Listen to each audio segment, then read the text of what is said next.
The old saying is that cowards die 1,000,000 times while heroes never die. There's a story comes to my mind. I would like to quote it to you just for a few moments. It's a story of a hero that's too often forgotten. Many of you men, my age, and you women, you will remember it well in our school books. It was many years ago in Switzerland. The little Swiss people had went up in the mountains and built themselves some houses. They had their own little economics and so forth, their little homes, and they loved them. They wasn't a warring people. They were peaceful people. And all at once, one time, coming into Switzerland was a great, powerful army. And they were well-trained men, just sitting like them seats there, just like a brick wall. Great shields, great spears, well-trained war men. And they come marching into Switzerland to take what the Swiss had. And the Swiss, to guard their homes, kissing their wives goodbye and their children and babies, they took old pieces of scythe blades, rocks and stones, great big old clubs, and went out in the valley to meet the oncoming army. And when they got gathered out there, just a little bitty handful of men. And all around them was a great marching army. What could they do? They stood hopeless, helpless, one looking at the other. They were licked. There's no way around it. They were finished. And after a while, there was a man by the name of Arnold von Winkelard. He stepped out and he said, "Man of Switzerland, over across the mountain is a little white home where my wife and 3 little children wait. That when I kiss them goodbye this morning, I'll never see them again on this earth." They said, "Arnold von Winkelard, what are you going to do?" He said, "This day I shall die for Switzerland."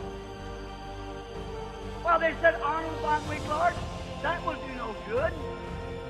Why do you say you will die for Switzerland?" He said, "You take what you've got, plowshares, little old sickles, sticks and clubs, rocks, said you follow me, and you fight the best you can with what you've got." Said, "What will you do?"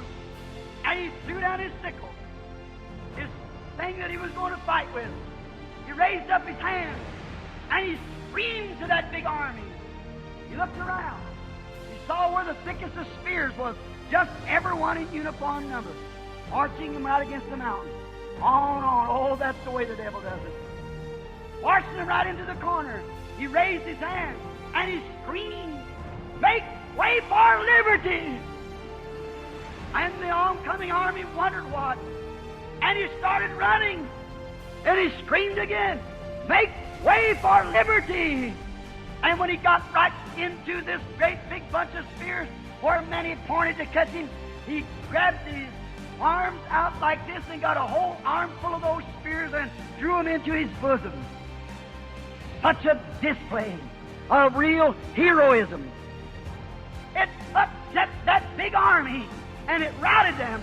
Here come the Swiss with clubs and sticks and beat that army out of their nation. And they've never had a war from that time to this, because one man played the part of a hero and did what was right. That's never been exceeded and very seldom compared with as heroism. But oh, that's such a little thing. So one day, many years ago, when Adam's children, the race of this world, was backed up in the corner with sicknesses and diseases and sin, they'd been sent prophets and killed them, and they'd all kinds of laws and refused them. And Adam's race was backed into the corner. There was one who stepped out of heaven and said, "I'm going down to the earth this day to give my life." He found where the thickest of the darts was, the fears of Adam's race, was death. He grabbed death as he went to Calvary and pulled it into his bosom. And he told his disciples, "Empty up now, go yonder at wait up yonder until I send you back something to fight with. Blessed be. Excuse me. Blessed be the name of the Lord. He sent the Holy Spirit and said, follow me. Cut sin and sickness to the wall. Men and women, the greatest thing that's ever been given to the Church of God is not to hold some ecclesiastical paper in your hand, but to be filled with God's Holy Spirit and cut the kingdom of the devil until our chief captain comes to take over. God bless you. Don't think I'm beside myself. That's true. I know what I talk of. Man of honor. Women, you who believe in God, you who claim to have the Spirit of God in your heart, if you're sick or needy, you've got the weapon there to fight that sickness with.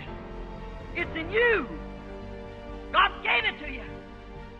Why would we stand back like a cow? Why would we stand on the sidelines? Let's follow the captain.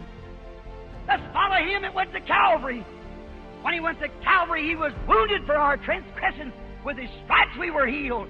Take that what he gives you and fight sickness and sin. Fight unbelief away. Tell the devil he's a liar. Christ said he has overcome the world. Greater is he that's in you than he that's in the world. Greater is the power of Christ in you and that sickness that you have in your body tonight.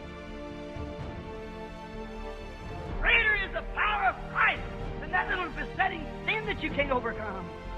Let's take that Holy Spirit and fight the devil down and walk out victorious as the heroes of the cross.